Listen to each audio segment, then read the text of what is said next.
This week in episode 237, we have 7 days and counting to the live Genesis Week events. Can't wait for that. Mass Chef is here to update us on the Upland Racing League as we roll into another exciting race and many more shenanigans. Stay tuned.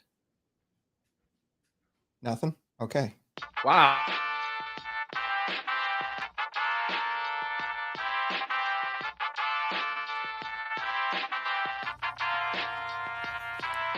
The UPX Podcast with the property expert. If it's happening in Upland, it's the place you want to check first. With your host, too stupid to win and thank me later. Bringing the strategy, news, and cool charts with all the data. This is Upland, where the metaverse goes down. Genesis, San Fran, to Rio, and all around. Don't miss a week, you never know what they'll say next. It's the Upland property experts, baby, UPX.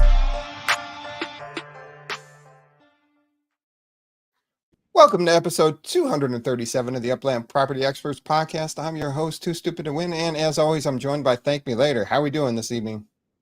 I'm doing good. Counting down the days. Ooh, dog. 5 days to being in Vegas, 7 days until all the Upland fun starts. The official Upland fun starts. But the real fun begins after that. Everybody knows that. Mm-hmm. Absolutely. Yeah, a lot of fun stuff going on. The shirts came in. Guys, I was going to say you rocking the banana yellow. Love it. Absolutely. So I'll have some available at G Week. We'll have some available. So definitely like to hit us up. Yes, cheese, definitely on the whiskey. So, this is going to be a good one. Thanks. Oh, I'm also sipping. See, I got my old number 9. Pineapple and kiwi. Fizzy seltzer. It's delicious. There you go. But we're not sponsored by them yet. Yet. No. If anybody works for a fizzy sandwich shop, please let us know. We would love for you to sponsor us. There you go. At least me.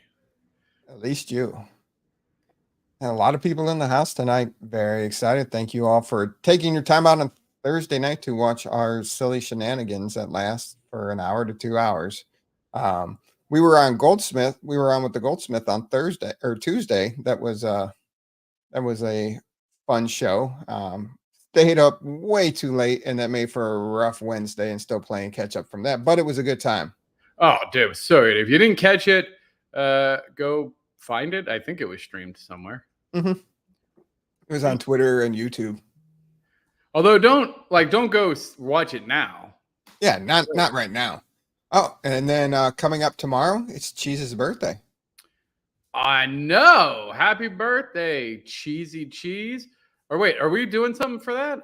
I have my daughter's baseball game. I said I'd jump in like in the middle of the baseball game on the stream really quick. Oh, that's I don't know if you were going to join her the whole stream or if you were going to pop in to say happy birthday or not. Not sure.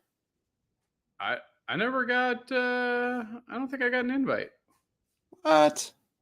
No, Cheese, did you send me an invite? Send me an invite. I want to go. Yeah. Nope. All right. Let's hear a big announcement today from Upland that we'll discuss here. Partnership with Sandbox. So we'll dive into that. What part of don't bring sand to the beach don't you understand? A lot, but that's besides the point. And are you bringing sand to the beach to Vegas? No. Why not? Because you don't bring sand to the beach. Okay. Got it. All right. And then some other stuff to talk about, and we'll get right into it. But I know Mass Chef has had a long day, so we'll get him in here. Oh, what? We haven't had long days? What is up? Oh, how you doing? Welcome. How y'all doing tonight?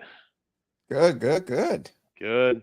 So we have like racing extravaganza going on in Upland for the next week, starting tomorrow with race number 4 in the Upland Racing League.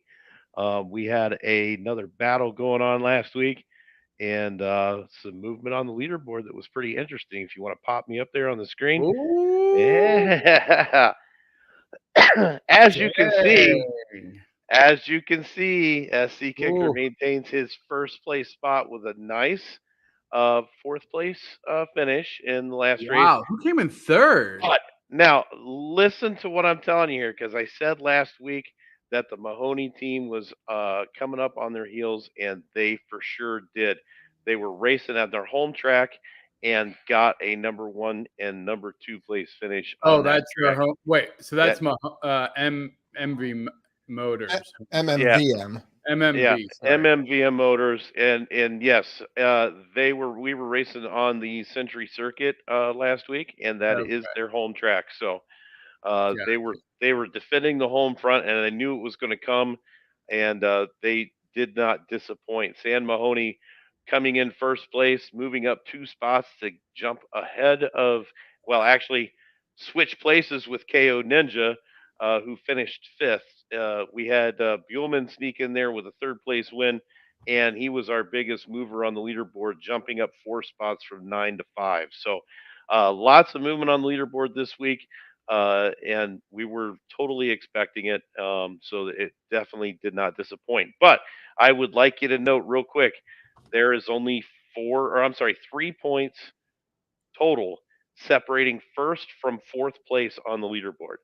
Yeah. 22, 23, 24, 25. Like, it does not get close That's to tight. them. That's so cool. So tight. So, Like, Hyde Park Ninjas and the Mahoney gang are definitely bringing the heat this season.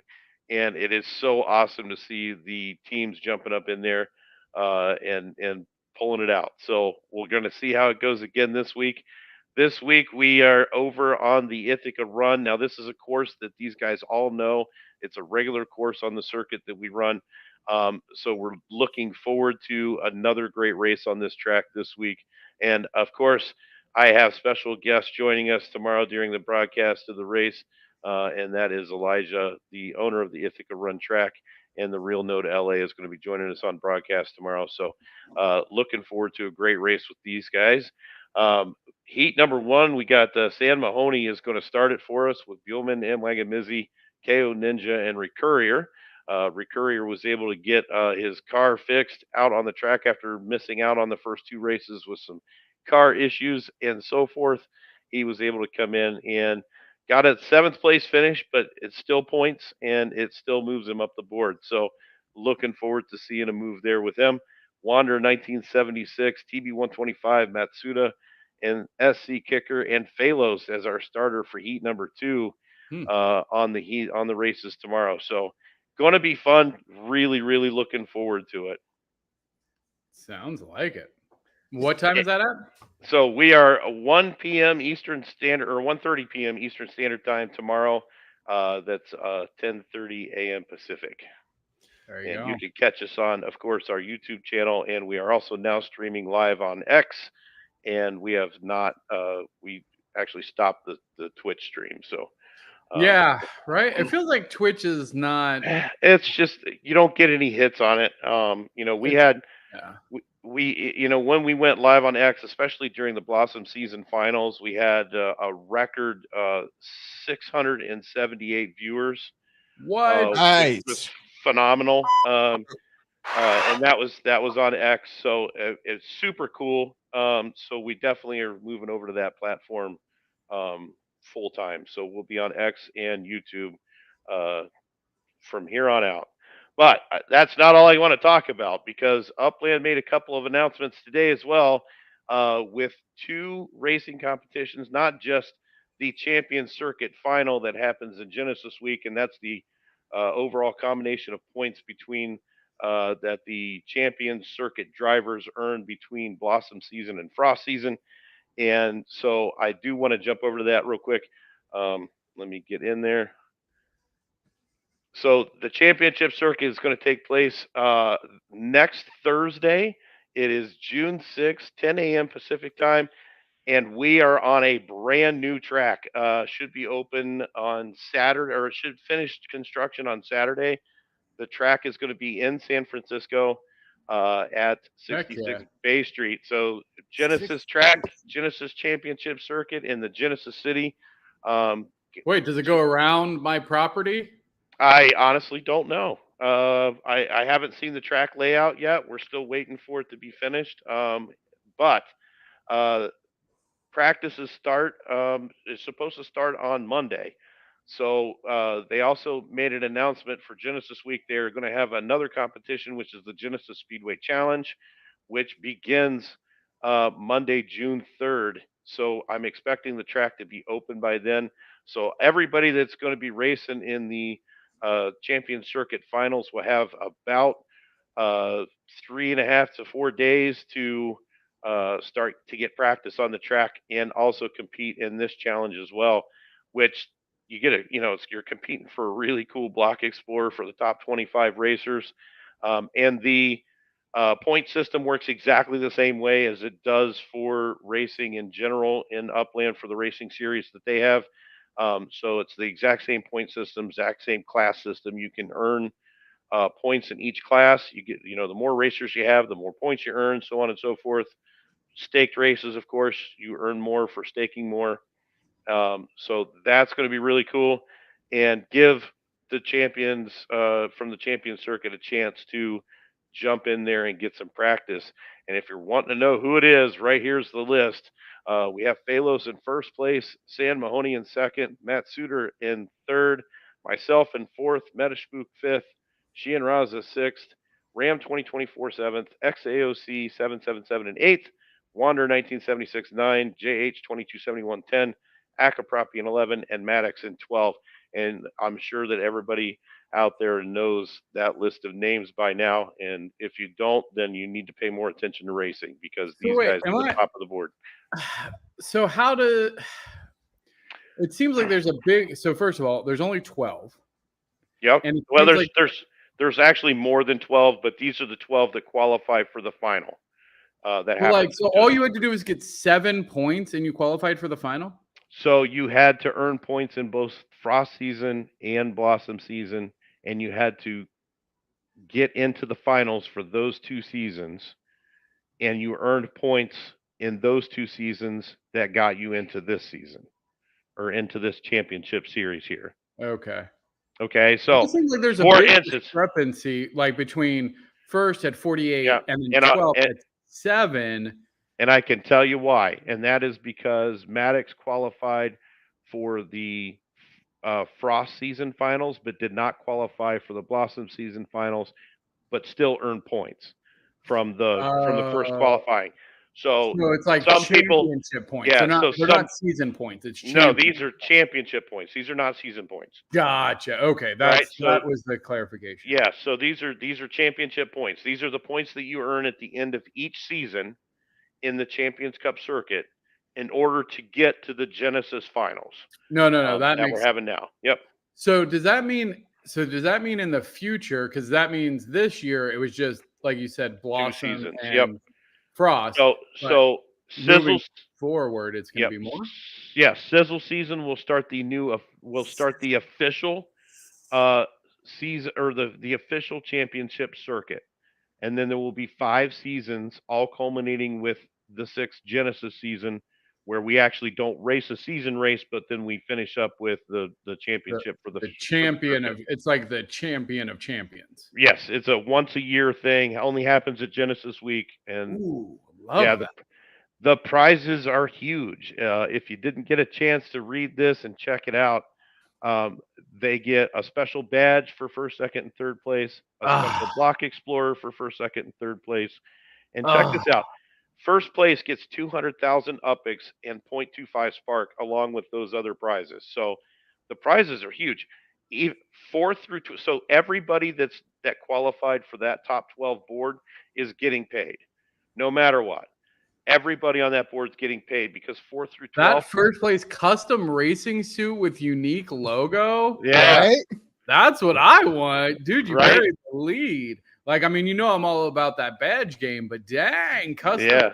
Now, are we talking like RL racing suit or are we talking legit? No, it'll be as far as my understanding is it's a wearable legit.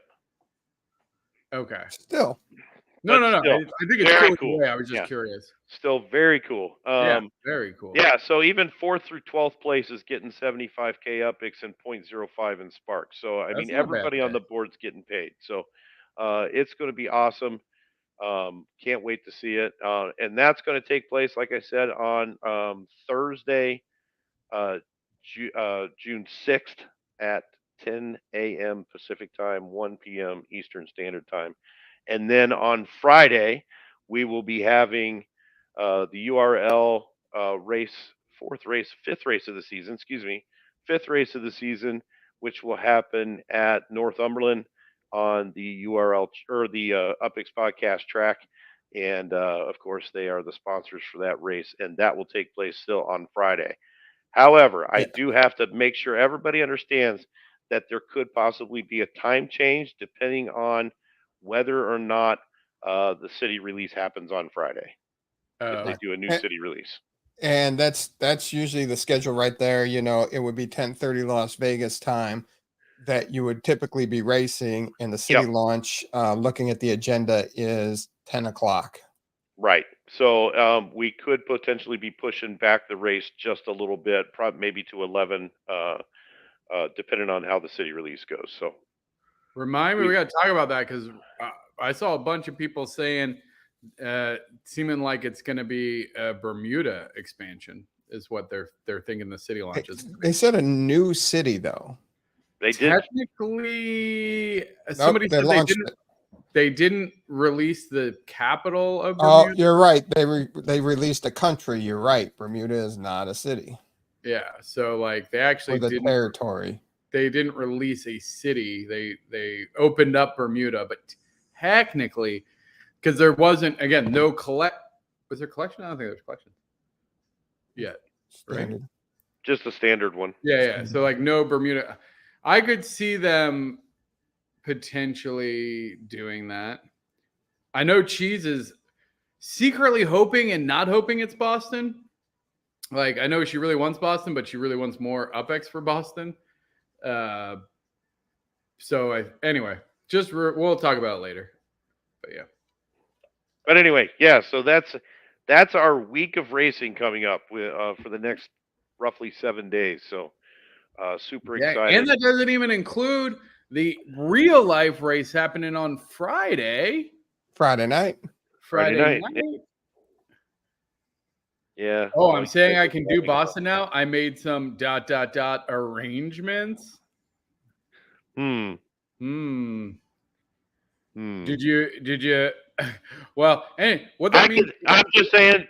I know Cheese is from the Bronx, and that kind of a statement coming from somebody from the Bronx could potentially be a little scary.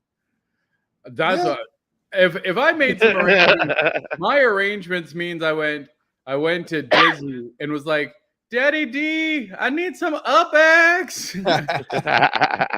That's how I make arrangements. So anyway, guys, I hate to chat and run, but I'm absolutely beat. I really need to go to bed. I got to get up early in the morning and all that stuff. Fine. So it was awesome to see you guys again. Again, we appreciate everything that you guys do. And happy birthday, Cheese. Love you. And we'll catch you guys on the track.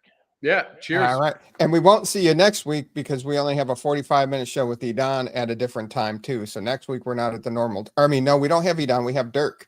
Yeah, I'm just so used to doing Edon. So we will be broadcasting at 2:45 Pacific time, which is 5:45 Eastern time. So we will not get the update, but we will definitely tune into the race since it is our sponsored track and the Northumberland track, and it's G Week live. Absolutely. So, yeah.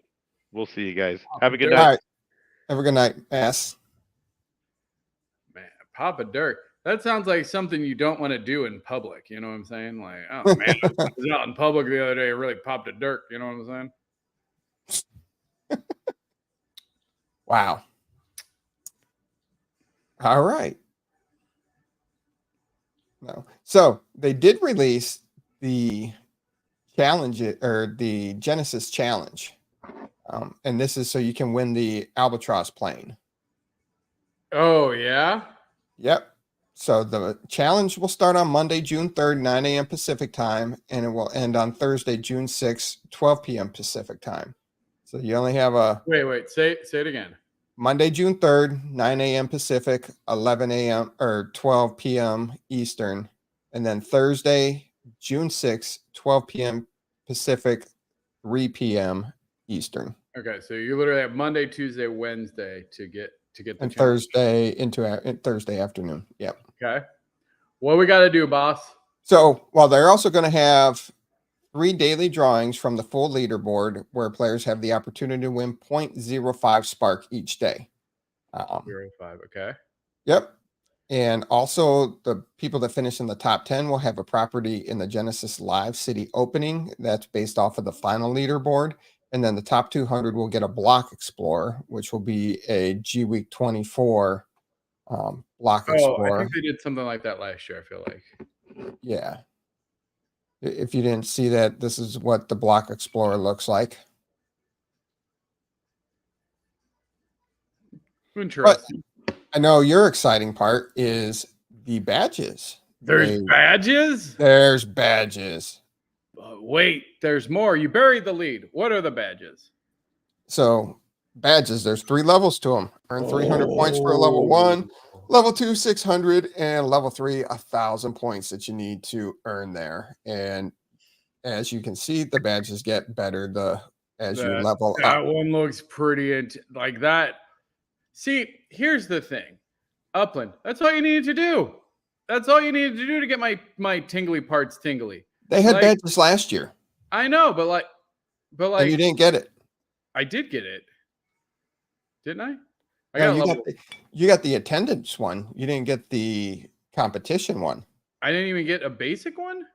There was a competition one that I didn't get at all. Mm-hmm. Did you get it? Mm-mm. No. Well, I like these where it's just like, hey, you can earn, and they did this with like some of the FIFA stuff, like where it's not like a chance and you don't have to really compete. Like if you get 300 points, you get the badge. I like that. I like that, it's a time-based. And again, these are monikers that are going to go onto your account that you just can't get in. Okay. Oh, no cap? No cap. No cap? Isn't that what the kids say? Yeah, that's cap and no cap. Yep, absolutely. You're onto it. Now, you have here's how you earn your points. You have sends, you get 1 point per send, but you're capped at 3 sends.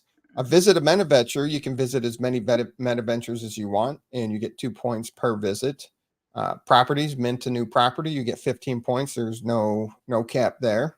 You can sell 10 properties for 10 points each. Purchase a property for 10 points each with a cap of 10.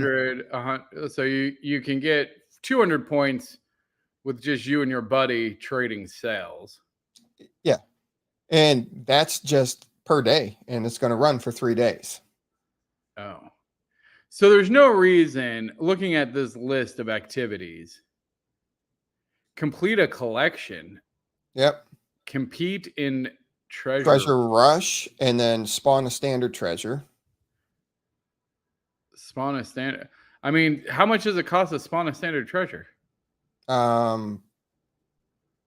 What was it? It goes up. It starts out and then it goes up. The first one's free, and then what is it?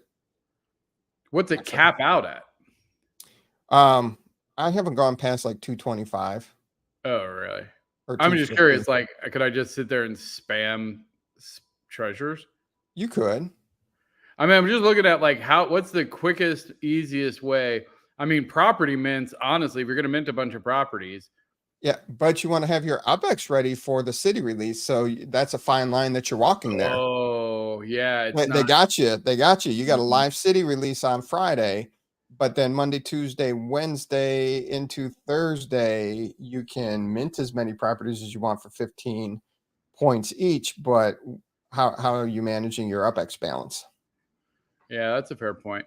Complete a collection. That's tricky. I don't want to use up all my. I like have a bunch of collections I haven't completed, just so that way, if there's challenges like this, that I have some recourse.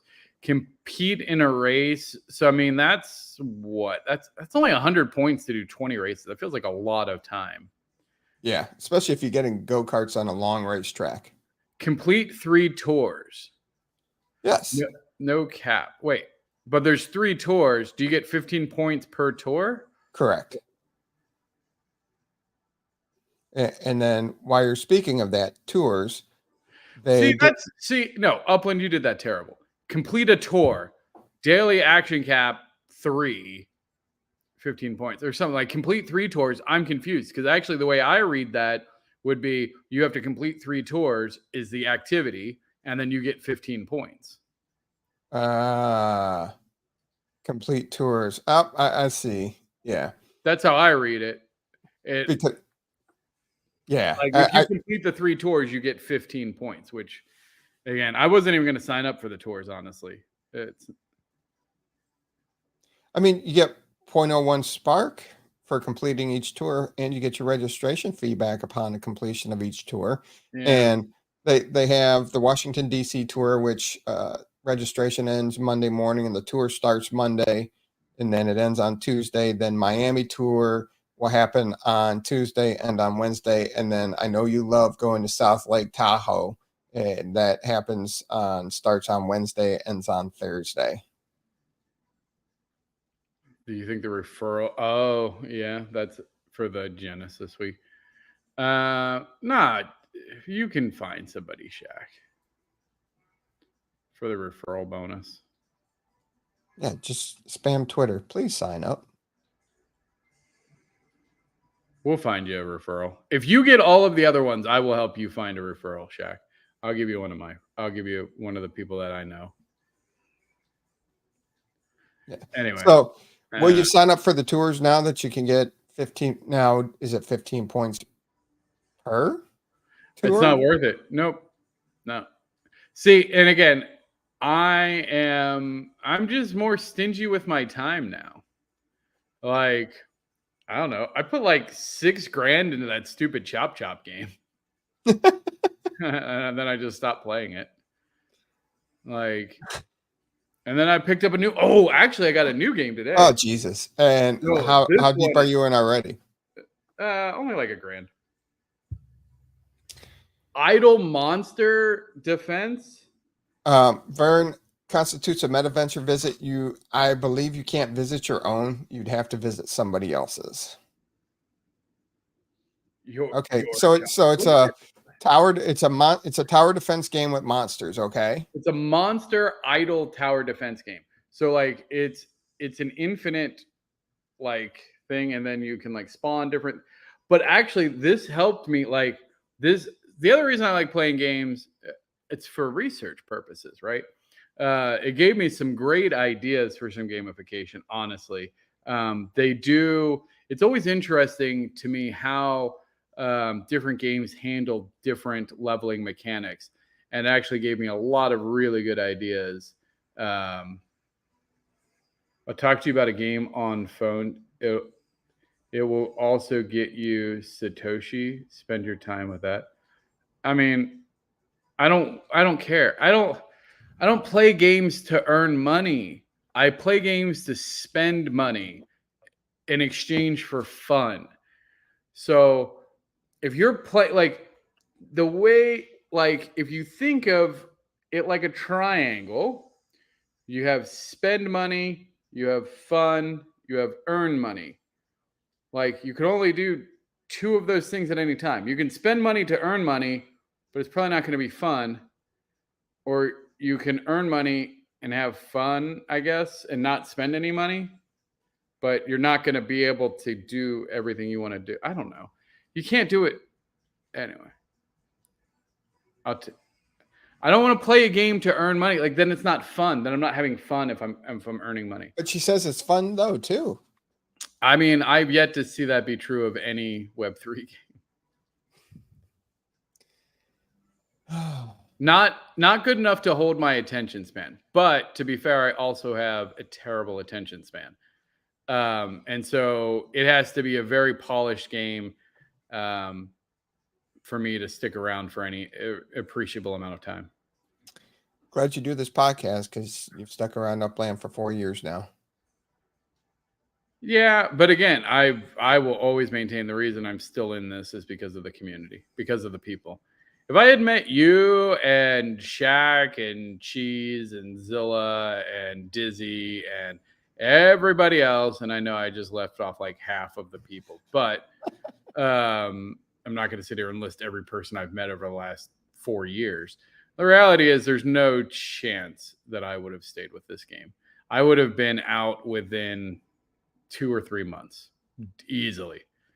But joined the Telegram group, met a couple people. Labs was actually super cool back in the day.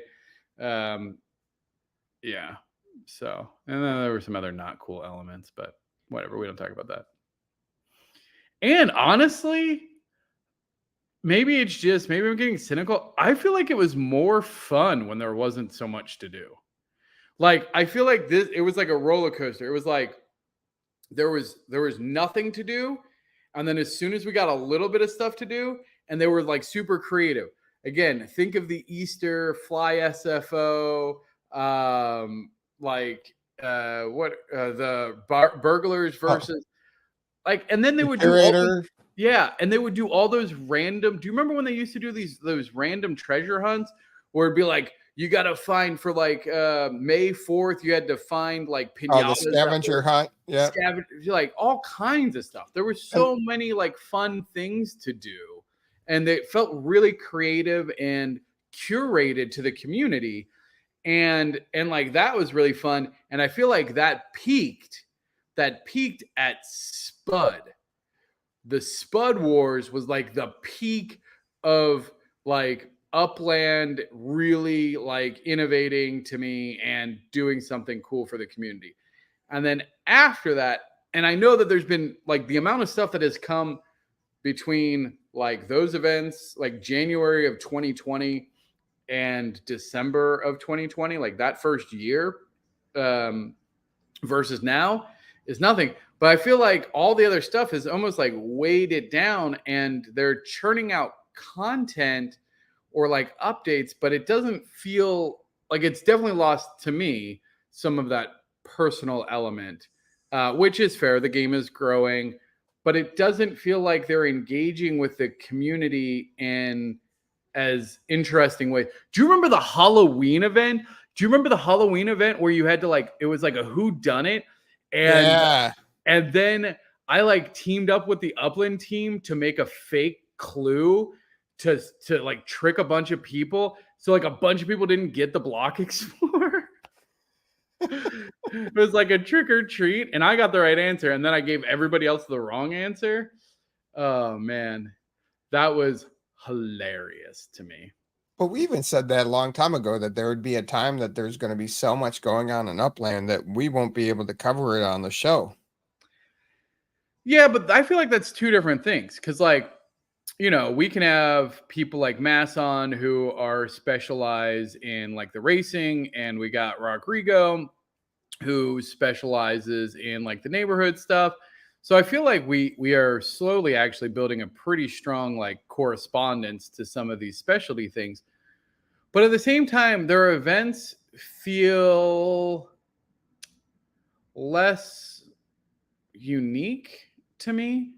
And maybe, I mean, in all fairness, I'm not as super engaged. So maybe the community, if I'm wrong and you're like, no, their events are actually really popping. There's some really cool stuff happening.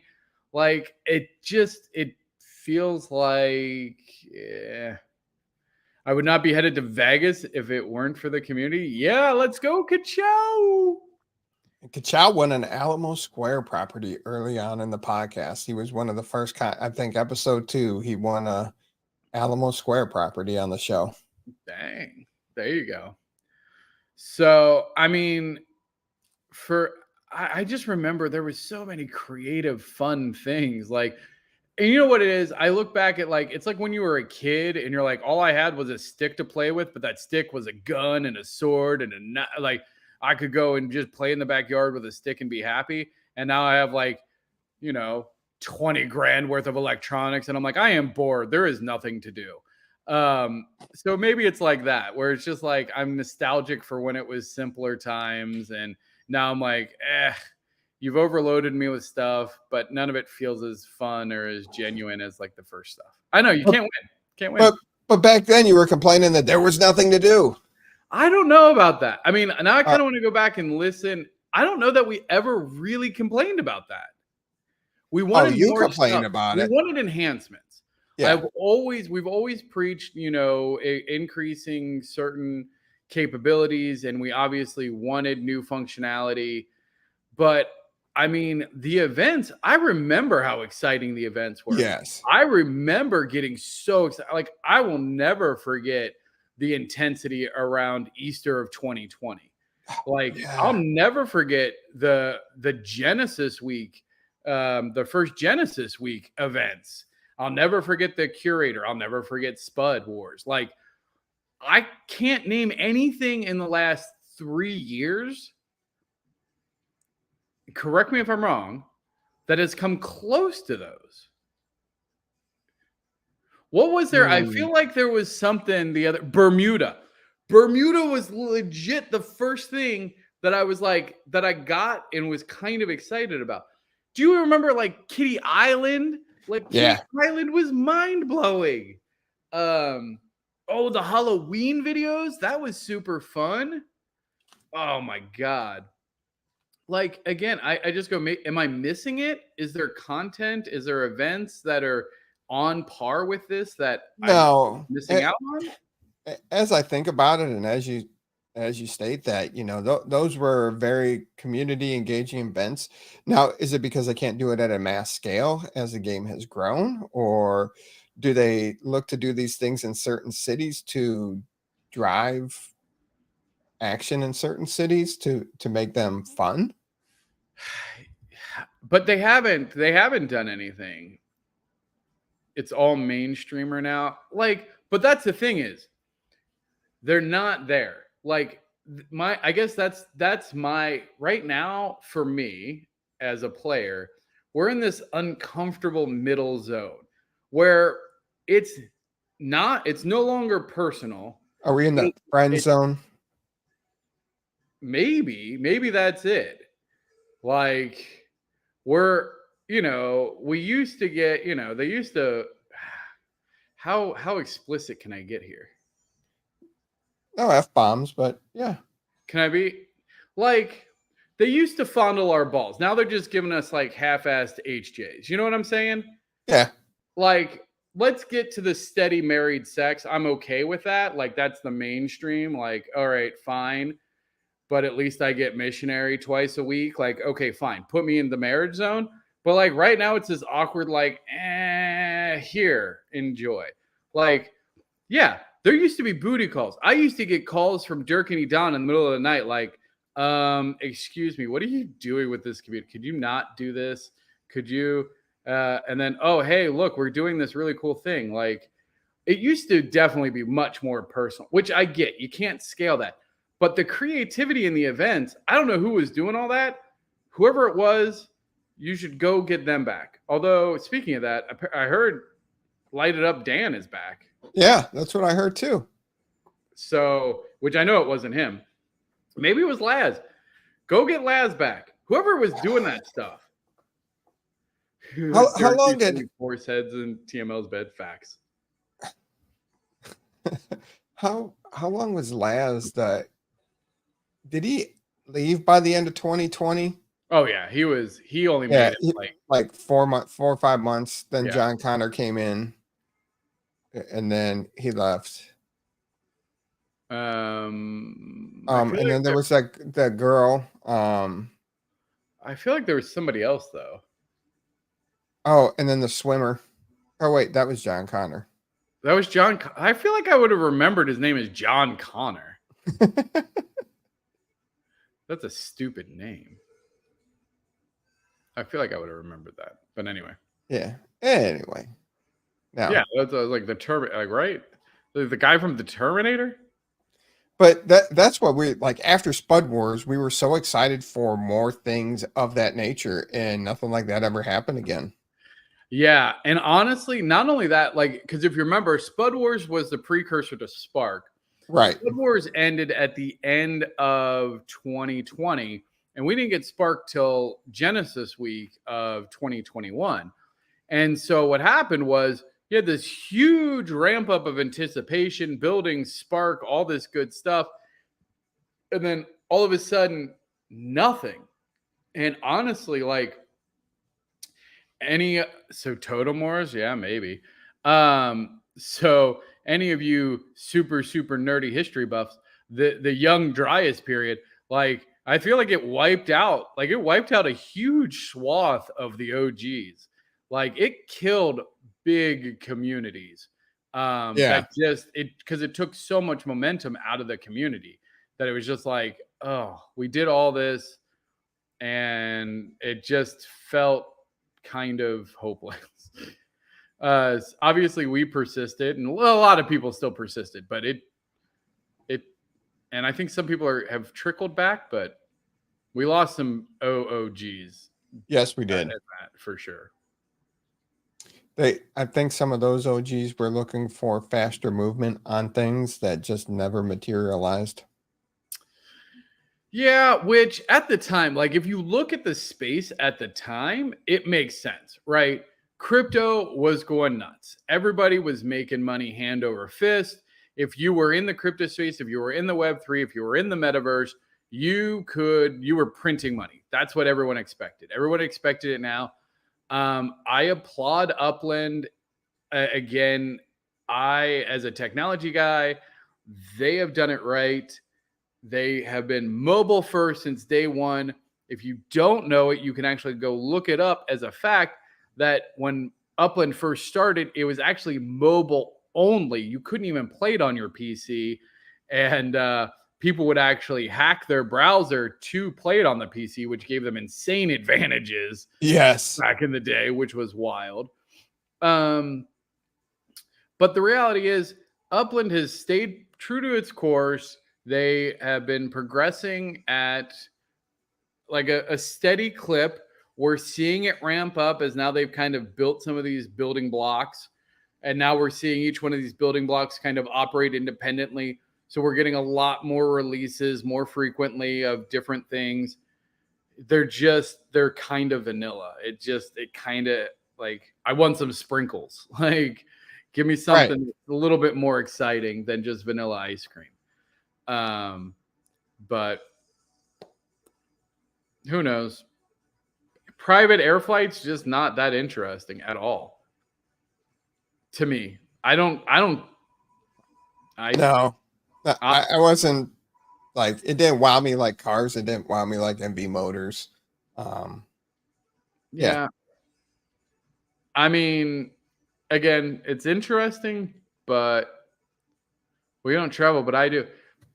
But where do you need a private plane for? There's airports everywhere. I mean, I guess you could drive. Well, I guess the private airports are in cities that don't have airports. So if you have a private plane, you can take off and go to the cities that don't have the domestic and international airports.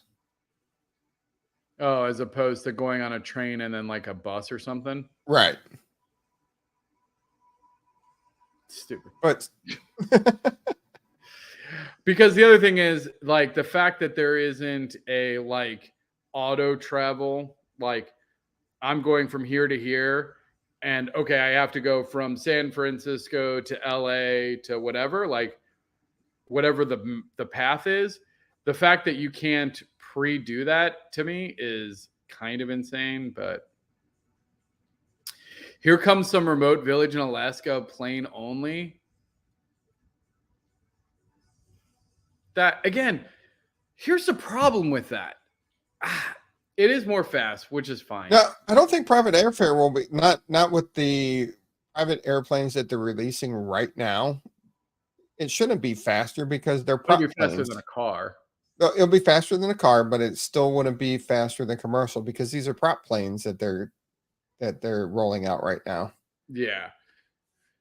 I still think so I know that Upland, you talk to Dirk and Edan and they talk about this built-in friction. So know that a lot of the times the friction we feel as gamers is intentional. Games build in friction to either slow progression or to create some sort of anticipation, to arrive some sort of satisfaction when it's completed. So like traveling across the country, give a little bit of friction. They need to give us the semi-trailers first, right? I mean, that's been a long time. They said you'll get the truck and the trailer will come soon, and it's been a while. TM soon. But like the reality is they've added too much friction, and not in the good place. Like not to give another analogy, but like, again, you're giving us a dry HJ. Like it's too much friction. Spit on the hand. Yeah, like you don't need to go get industrial lube so I don't feel anything, but you can't just go raw dogging it and just dry cracking it. Like, dude, you're ripping my skin off. You need to chill. It's gonna wake up tomorrow looking like Simba, just like Oh wow. 58 people just saw that live. Let's go. Yeah. So for me, that friction is buying at MetaVentures that I have to travel to. That's dumb. That doesn't even happen in the real world. If somebody's like, hey, do you want to buy this thing? You have to fly to San Francisco to get it. I'd be like, no, F you. I'm not doing it. Like, no. I almost don't want the first plane because of the massive influx of in-game messages asking me if I want to sell it. Yeah. It's a huge status symbol. We have not had these status symbols for high flyer levels for a while, letting them establish yeah, sure. Again, it's a nice little perk. Am I super excited about it? No, because it really doesn't change my game. I honestly don't think it really changes any of the high-end players' games because they are not traveling like the rest of you are. I don't feel like you think high-end players travel a lot. I don't know. That's a good question. I don't think so. I'd be curious to know, like, between the levels. So, like, CE plus, how many cities on average do they visit in a month versus, like, the core directors? Like, I would love to know the stats of, like, average number of different cities visited by status. That would be interesting to me because I just go, I travel maybe once a month to a new city, if that. Can cities go to cities? No. So the private airports, you can fly to a private airport, and they've released private airports in the cities that don't have other airports, is my understanding. Not all the cities, but a handful of them, yes. Oh, not all of them? Yeah. Like, is there a private in Lake Tahoe? Can I fly to Lake Tahoe? I gotta pull up the list of the cities again. But like this whole remote travel. So Cleveland, Fresno, Brooklyn, Bakersfield, and Birmingham. Okay. Yeah. I don't know about car only cities because to me that's what I was actually asking, because like if you're saying Tahoe is a car only city and then you let people fly there, I don't know about that. All right. Yeah, you're right. You don't want people to be able to actually access the place that you're trying to sell goods or services. Because that's the thing is, like, I get it. You want to be analogous to real life. Lake Tahoe doesn't have a big fancy airport. It takes a little bit because it's scenic, because you can go skiing, because there is a reason to be there in real life. Digitally, there is no difference to Lake Tahoe versus Dallas versus San Francisco versus New York versus London versus Tokyo. There is no difference digitally. So the only difference is where are people going? Where's the traffic? And then you put all these barriers of how hard it is to get to a place. Like, why would I ever want to go to Lake Tahoe? Why? Why would anybody want to try and establish a cars only city situation? You're not going to get the traffic. You're not going to, I mean, it seems ridiculous to me. There's a lot of future potential. You know what that sounds like? Everybody who bought in Fresno. That's what that sounds like to me. No, Ah, there's going to be big opportunity. Look at how big these properties are. Oh, it could be wasteland. I bet they're going to do something with this. It has to be. Look at the. I'm sitting on like 40,000 up square worth of Fresno property. Yeah. Well, we're going to be together soon, cheesy cheese. Executive this perk. I have been an executive for the last 2 years. I travel to MetaVentures 2 to 3 times a month, prizes, purchases, etc. Yeah. So again, I just go, how much of a difference? And because did they release the prices on things? What things? Planes On the yet? plane? No. Because it's a pilot license, right? Because it's not free. It's not like a free thing. You have to pay for it. And then you still have to pay for the travel.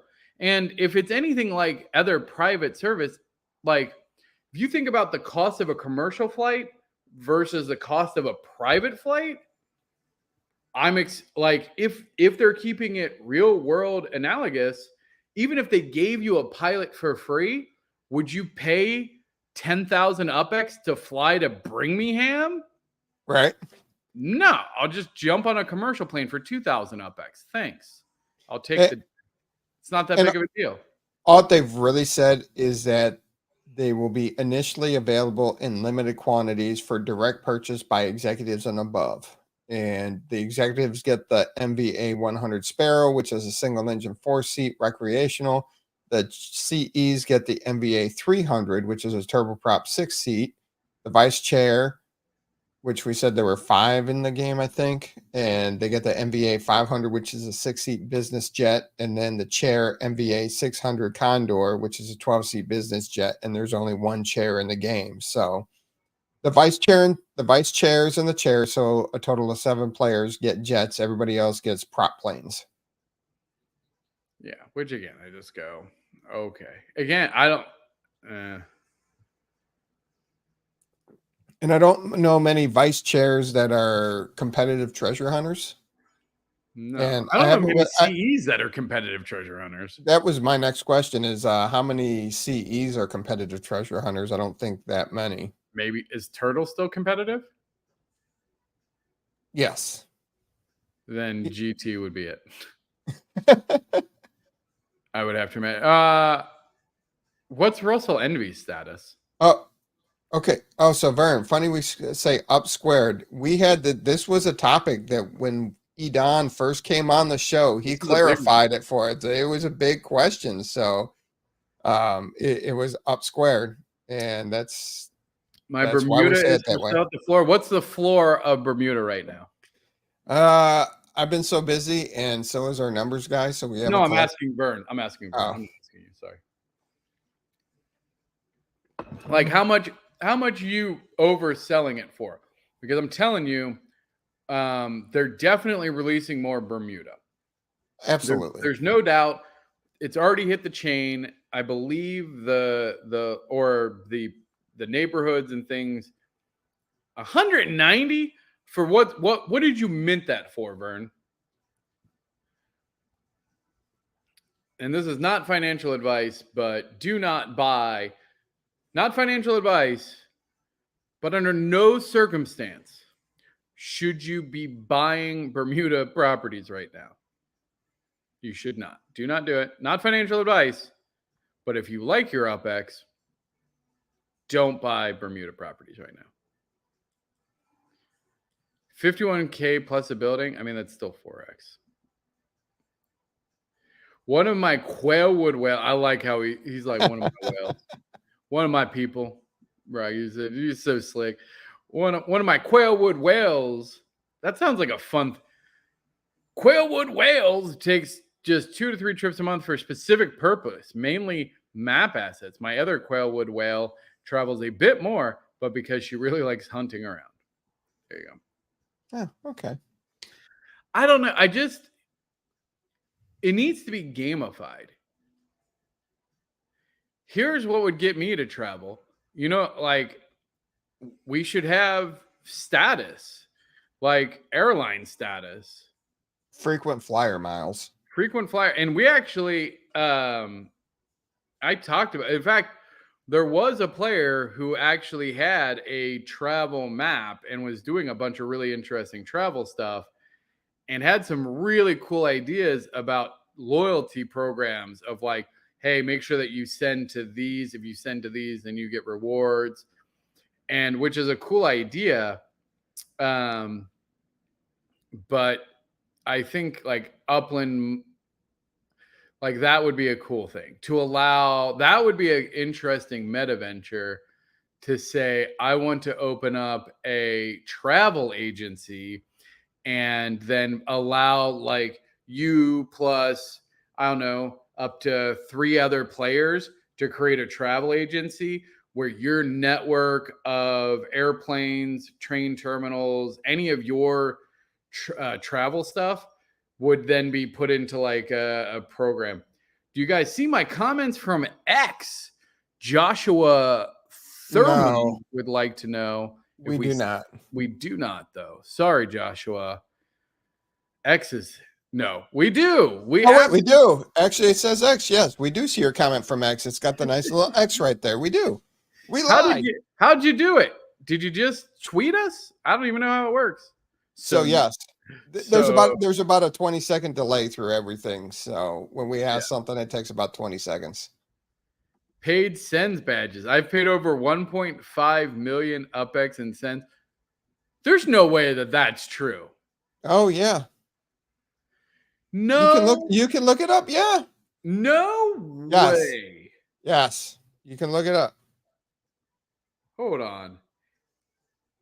Oh, well, I guess send fees are sometimes more than 20 UPX. Yeah, but 150 million, 1.5 million divided by, even if you 100, that's like 15,000. Even at 100 UPX a send is 15,000. Wait, where can you look it up? Right here on UPX land, he has had almost 50,000 sends for 1.5 million UPX.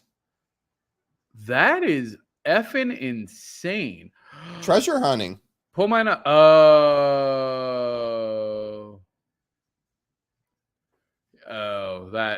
but still, that's insane. Let's look at other people. Pull up mine.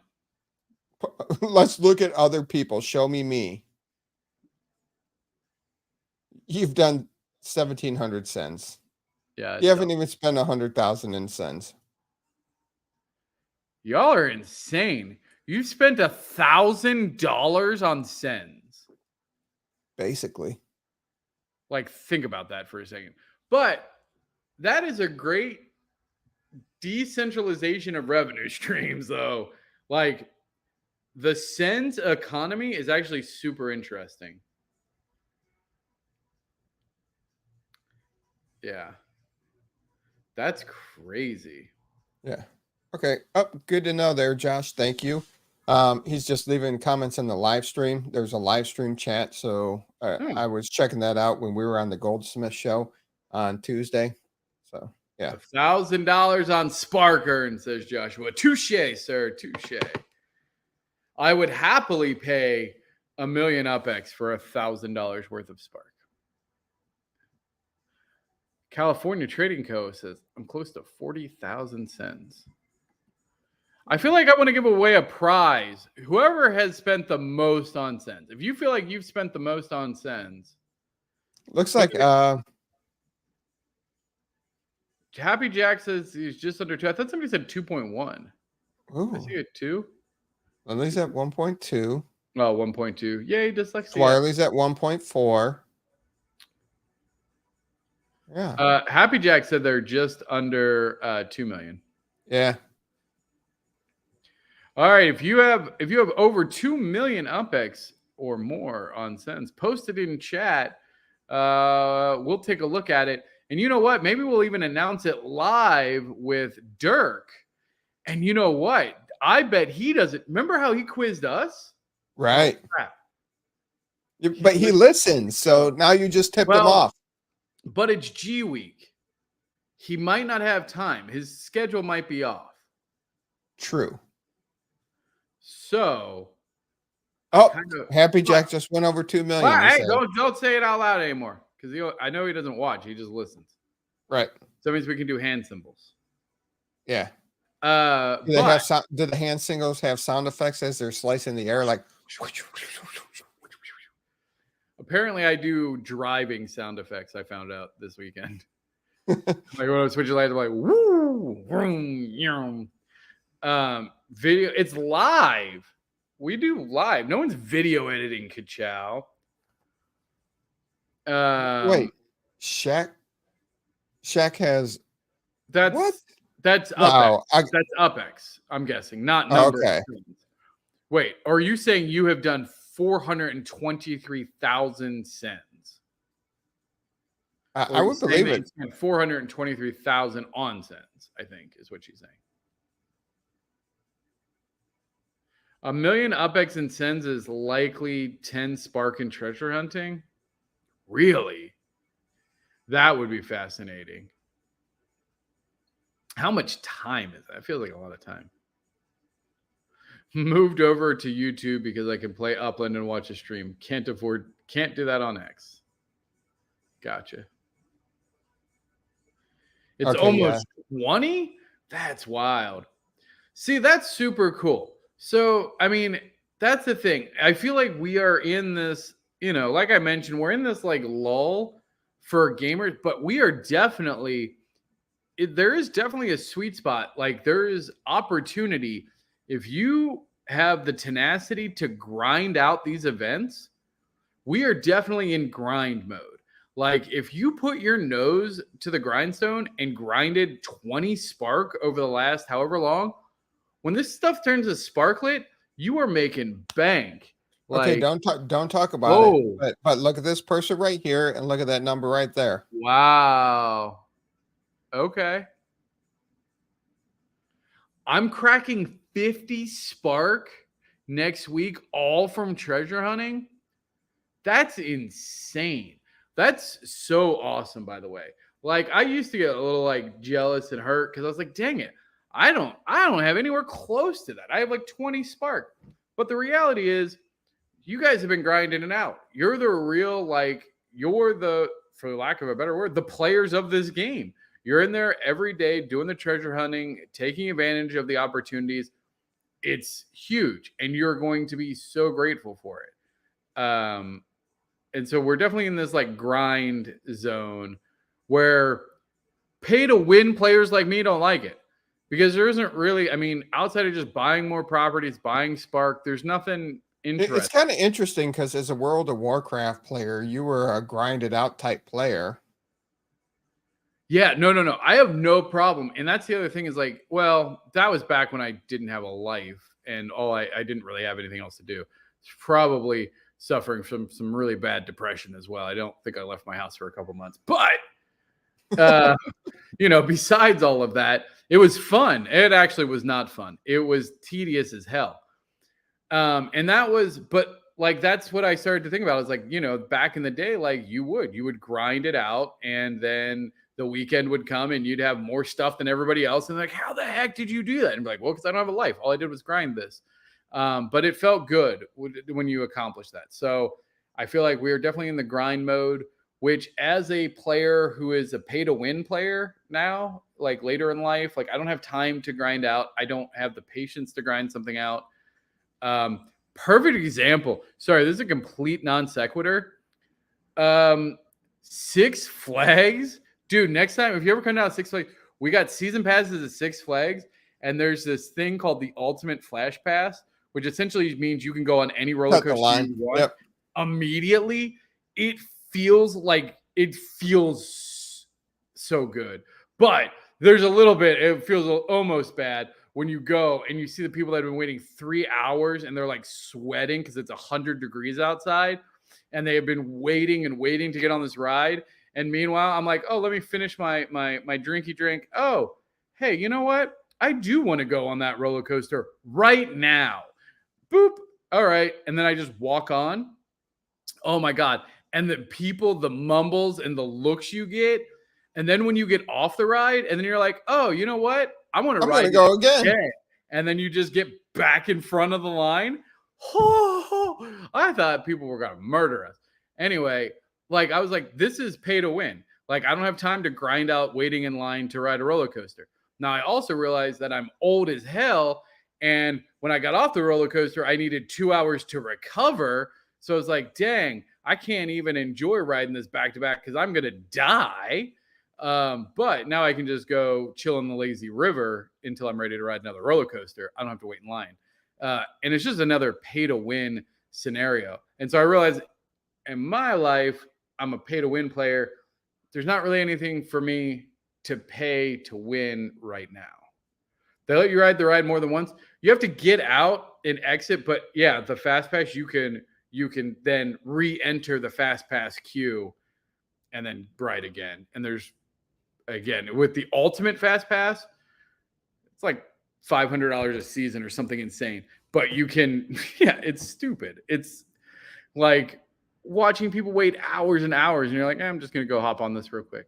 Yeah, Lazy River is banging. So did you see that Cedar Point opened up with the Top Thrill Dragster too? What? And it goes 420 feet with 3 launches. Your first launch is 74 miles an hour. You go up and then you roll back up. And then the second launch goes 101, you roll back up, and then you shoot off at 120 and you go 420 feet in the air, and then you come up over the top and then you twist down and spin. It's no thank you. Whoa, that sounds insane. Yeah. All right. I know we've gone past an hour and we haven't talked about the partnership announcement today between Sandbox and Upland. Yeah, what do you this felt a little ninja like weird, right? Well, why do you feel it was a little weird? Well, like was it on was it on their Discord? Yeah, I know it was on their Twitter. Somebody Daddy D linked the Twitter. Yeah, and it was on Upland's Discord that linked it to the Twitter. There's a couple articles out there about it already. But I mean, if you think about it, both Sandbox and Upland are the founding members of OMA 3. So which is your Open Metaverse Alliance for Web3. Sure, that's true. And then, the Sandbox is a subsidiary of Animeco Brands, and they are also I haven't heard anything from Sandbox. Aren't they dead? Didn't Sandbox die with the recession? Like when all of the crypto died, didn't Sandbox die? I haven't heard anything about Sandbox in so long. Although they're probably saying the same damn thing about Upland, but right. But if you think still, the Sandbox has partnerships with Warner Music Group, Ubisoft, Rabbids, Cut the Rope, Tony Hawk, Gucci Vault, The Walking Dead, Invincible, Snoop Dogg, Adidas, SM Entertainment, The Smurfs, Care Bears, and Atari. So they have a lot of IP going on in the Sandbox. Well, yeah, but They did a great marketing on their game and drew in people. Now, no. But here's the thing. I kind of feel like Sandbox is the metaverse equivalent of what Wax is to the blockchain at this point. Because it's still expensive to get pieces of land in But Sandbox. Here's the thing. You routed off all those partnerships. But how many of those partnerships can you rattle off with Wax? You can rattle off a ton. Garbage Patch Kids and Tops and Teenage Mutant Ninja Turtles and God Almighty. Like they had everybody because everybody was doing everything. Like they were just everyone was just throwing darts. Like anybody could get a partnership. Like I want to know, like, whatever came of those. Are they still active? Which of those are the Sandbox equivalent of NFLPA? Also, I don't like anything about the way that Sandbox is structured. I don't like the way that they do their land parsing. I don't like the way that they do their building. I don't like the fact that it is not mobile friendly. Maybe that's changed. I don't know. Well, it's the sandbox is going to have an exclusive neighborhood in Upland, and Upland will build a headquarters in the sandbox on land. So you have that going on. They're also going to have competitions, or I don't know if you call it design competitions, and we'll be able to design stuff for Upland's HQ in the sandbox, and sandbox people will be able to design for the neighborhoods. We'll learn more during G Week Live. It says Could be represent, cool. So yeah, no, sorry. which I thought was kind of, Dirk goes all over the world and talks on all this stuff, and all this article says is representatives of the sandbox. I was wondering if Sebastian Borget, I said it probably wrong. Usually you're the name butcher, but he's the COO and co-founder of the sandbox. I was really hoping that he'd be there with Dirk to talk about this at G Week Live. Kind of let down that they said representatives of the sandbox. We'll see.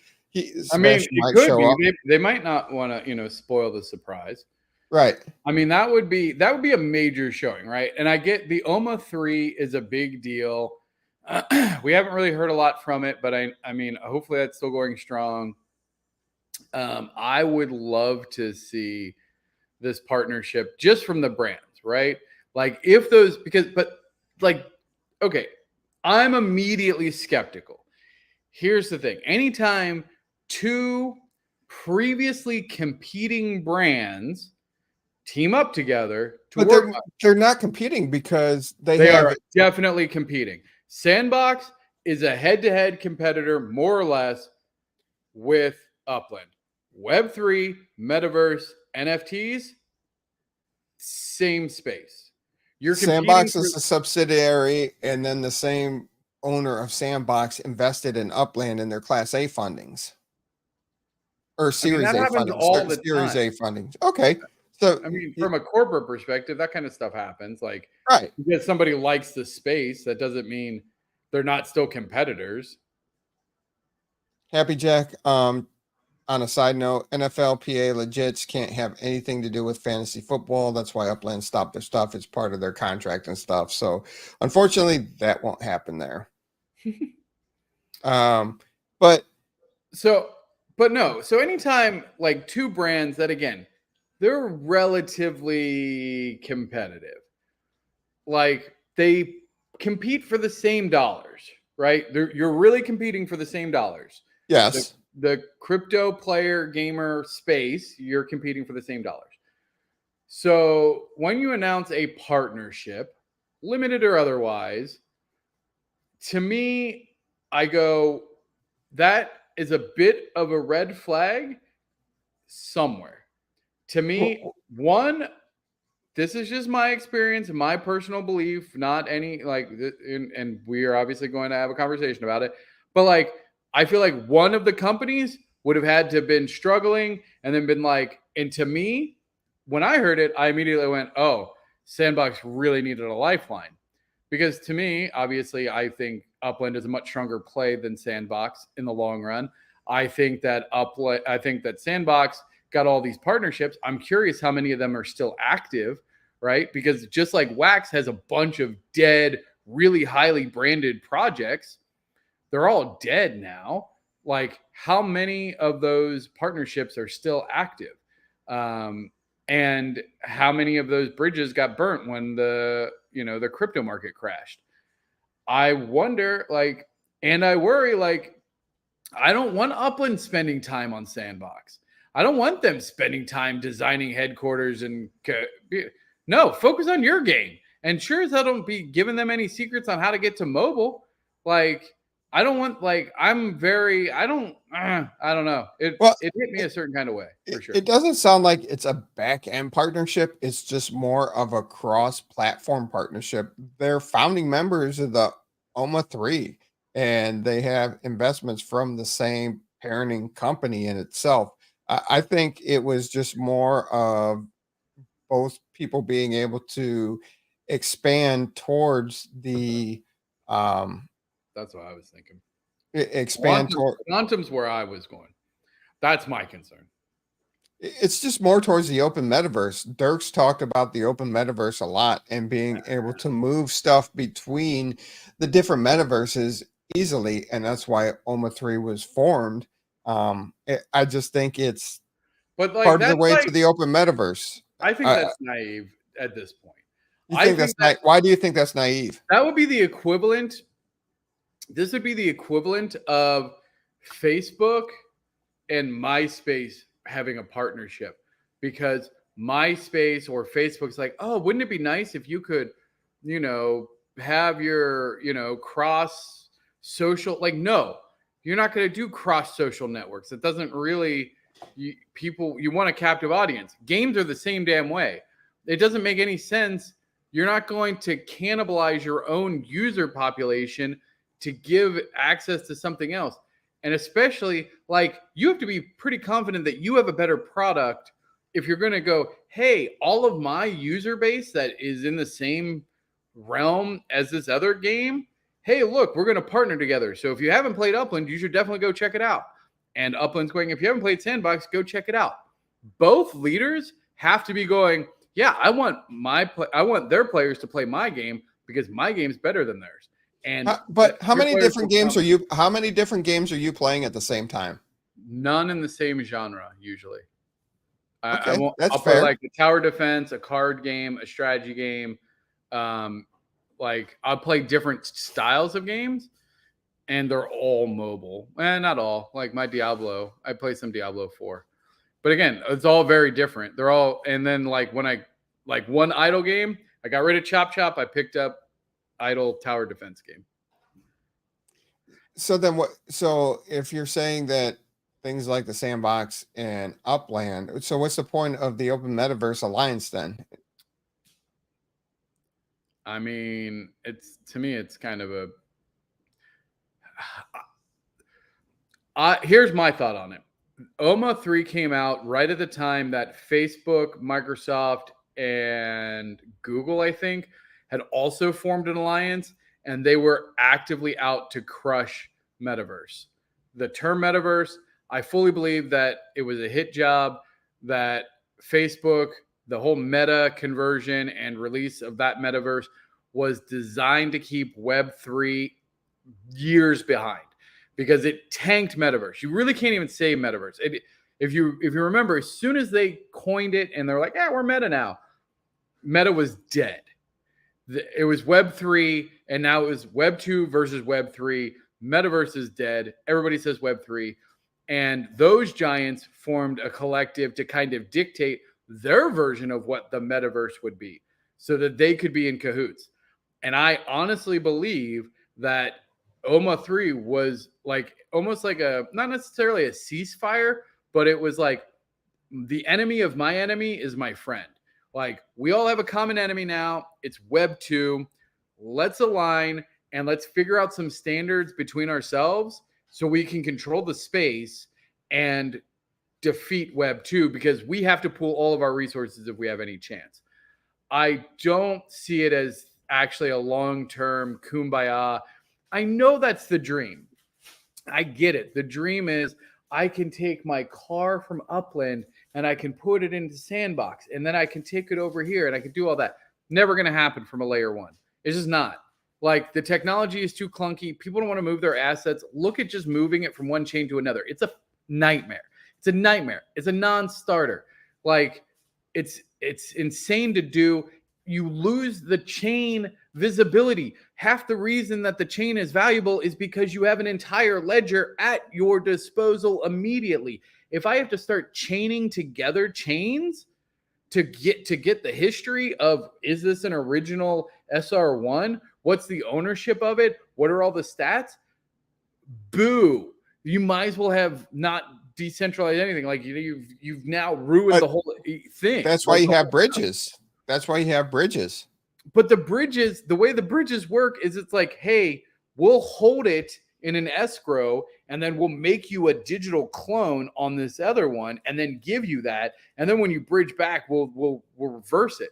Like, you should look into Flare networks. Will Sparklet be used in both? No, almost certainly not. And they got stand. all of Sandbox has Sand, and Upland will have Sparklet. exactly, and both want their own premium currency. You're never like.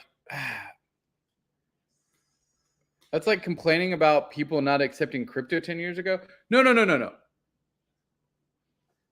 That would be like me saying, that would be like you guys saying, well, Bitcoin and Ethereum and Wax, they're all going to like let you just exchange between them for free. And it's going to be this open kumbaya. And they're all going to work together so seamlessly. And you can use Ethereum on Wax, and you can use Bitcoin on Wax, and you could use any crypto in any market, and it's super. No, that doesn't exist. It's never going to exist. There's no benefit to any like Wax would like why? No, Wax wants you to use Wax. Bitcoin wants you to use Bitcoin. Sandbox wants you to use Sand. Upland wants you to use Sparklet. They're completely different economies. Like, and they all are driven by very specific purpose. And if they lose track of that, they're going to get beat by their competition. That's why no one does it. Like, that's why you don't see Pepsi and Coca-Cola just going to a restaurant and going, well, people like both Pepsi and Coca-Cola. Restaurant, you should carry both Pepsi and Coca-Cola so that way all of your customer base is happy. They're like, if you carry the other product, you don't get our product. You make a decision. Who do you like more? Like, that's the world we live in. So this whole, oh, all of the metaverses are going to play nice together. Hell no, they're not. No, and that's a dumb economic model to begin with. You don't want them playing nice. You want them to be brutal. You know what gives you a competitive edge in the market? Needing to stay alive, fighting to survive, not just going, oh, well, now we're paired with another thing and maybe they'll carry us. No, you better not lose that hunger. You better be out there fighting for every customer acquisition you can get. I'm not trying to easy way into this. No. Anyway, I feel like this will not age well. Better than your mom. No, sorry. No. Why? No, it's interesting. I'm still waiting to see how it all plays out. Yeah.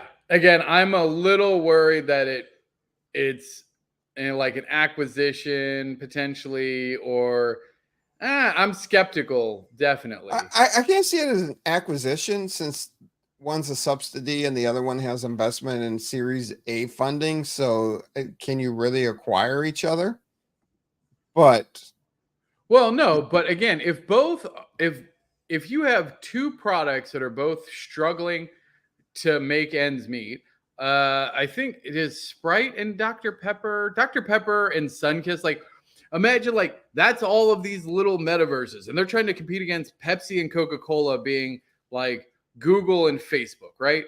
So what you have is all of these little companies. You got Dr. Pepper, you got Sunkist, you got all these, and they're like, oh, we can run a cross promotion. Like, look, we'll partner. And eventually, like, they get bought up by a bigger company that then owns all of them. A conglomerate. That's the only way to compete with the big boys. And yeah, you have private bottlers. Yeah, I want my Jones bottle. And that's probably like the equivalent. Now, Wax is garbage. And I like Jones soda. So, like, I don't know, whatever a quirky, independent Web3 thing would be, like your Jones soda. But like all of the little bigger guys all had to get together and form, I think it's 7-Up and Sunkist and Dr. Pepper and like Big Red. They're all owned by the same big company. And that's they've changed hands so many times I can't even validate. But yeah. Yeah. Either way, they've merged, they've separated, they've. So I kind of see that as what it is, and hopefully Upland is the Dr. Pepper of that group, and hopefully we're not the Big Red. Jeez. I mean, I personally think Upland's the Dr. Pepper and Sandbox is the Big Red. Yeah, Sandbox is flashier with the names and brands they brought on board, but just the user comparison. Yeah, and I won't, and I will. I mean, I don't know if anybody's in the Sandbox community. I don't know what their community is like. I'm gonna give them the benefit of the doubt and hope that they're good, but they're PC people, which means they're probably mouth breathers.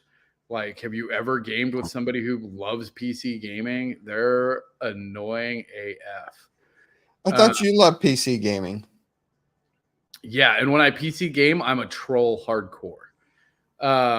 Which is literally because my World of Warcraft character was a troll priest. Got it. Big Red drink. No, what's the red soda? That was Big Red. You're thinking of I know the cinnamon gum you're talking about. Yeah, Big Red. Yeah. Wow. Your fresh breath goes on and on. Yeah. No, yeah, and you're probably I feel like I've watched you PC game Cheese, and you're a bit of a troll. And a mouth breather. Whoa. Don't be mean. Well, you said all PC gamers were mouth breathers, so I was just adding on. All right, maybe they're all mouth breathers. You do, yeah. And you're a bit of a troll.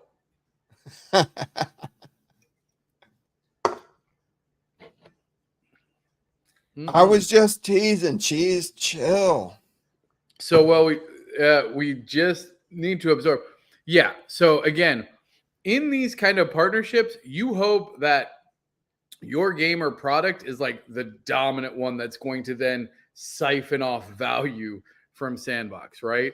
Like, and I think Upland can do that because Sandbox players are like, wait, I can get all this way cheaper than what I'm paying for here. I don't know why I don't know why, but that got me. That was funny. Due to inflation, it's now 8.5 seconds when food hits the floor. That's funny. And you just called Swirly a mouth breather. I mean, Swirly is a mouth breather. No. But see, I'm on my PC. You know what that means? I'm in troll mode. That's how it is. You get behind a PC, you're a troll. It's kind of like driving a pickup truck. You're probably just going to be no. Yeah, you're a D-bag. You're in Texas. Everybody drives pickup trucks. Everybody. In Texas. Most people in Texas are D-bags. Oh, Jesus. Texas, y'all. Anyway, no, it will be interesting. I think it's going to go in Upland's favor personally. I think so. Again, I'm a tech guy. I have been since day one. The reason I have been so hellishly bullish towards Upland, Tahitian treat, JT, core memory unlocked. Oh my God. I love some Tahitian treat, bro. The bubbles hit different in Tahitian treat. You don't even know. Yeah, I know, Cheese. I know I know. And I may or may not ninja watch. Anyway. Crypto exchange. No, I think we're going to see a lot more of that. What the hell was I saying before Tahitian treat? People acquisition, get the people. I don't know. I don't remember what I'm saying. I lost it. The Tahitian treat just got me. I don't even know what we were talking about anymore. All right. You got anything else? Let's wrap it up. We're pushing an hour and a half.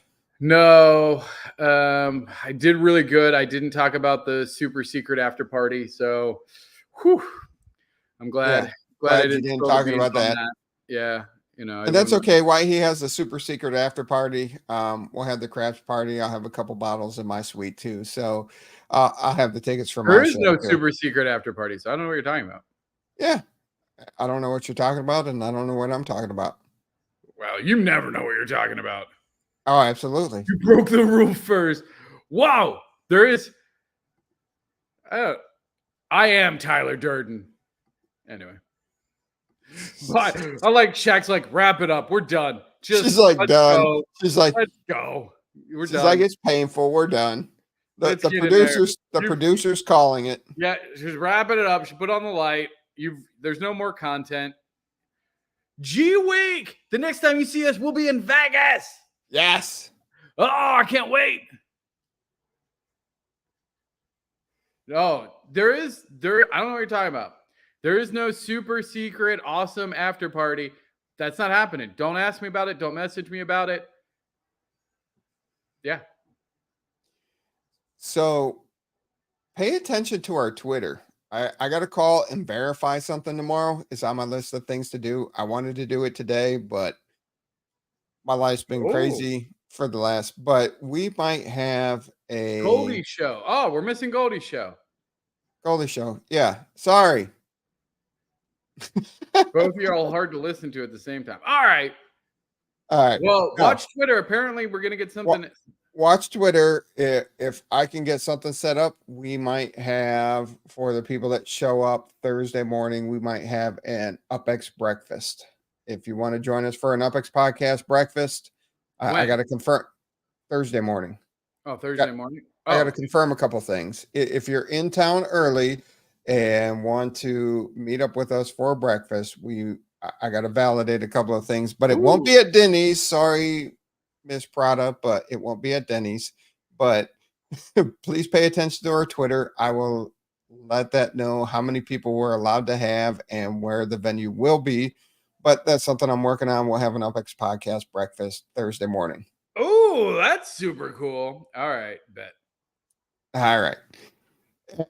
And we'll be limited, but it won't be a super secret party and exclude people like TML. It's just first come, first There is serve no or our super limit. secret party. We're not excluding anybody because there isn't a super secret party. Gotcha. There's definitely not games and prizes. There's definitely not a secret DJ. None of that's happening. So there's really nothing to be said about. Yeah. Cool. No, Upland doesn't have breakfast on Thursday. They have it on Friday. CE is it on Saturday? Oh crap! I was gonna do a brunch at the buffet place on Saturday. Yeah. Maybe we'll do a lunch or dinner. Yep. Anyway. All right. So pay attention to our Twitter. As I get more details, I'll put it out there, and then it will be whoever pays attention first, responds first, that will fill up the seats for it. But I thought that would be a pretty cool thing to have. Just have a UPX podcast breakfast and meet and greet with TML and Too Stupid live in Vegas Thursday morning. Tune into Twitter to find out more. We're not that special, but I thought it would just be fun. We are that special. All right. That's why we're wearing helmets there. Let's go. All right. Everybody be safe. Have fun. We'll see you out there in the metaverse. Until Vegas.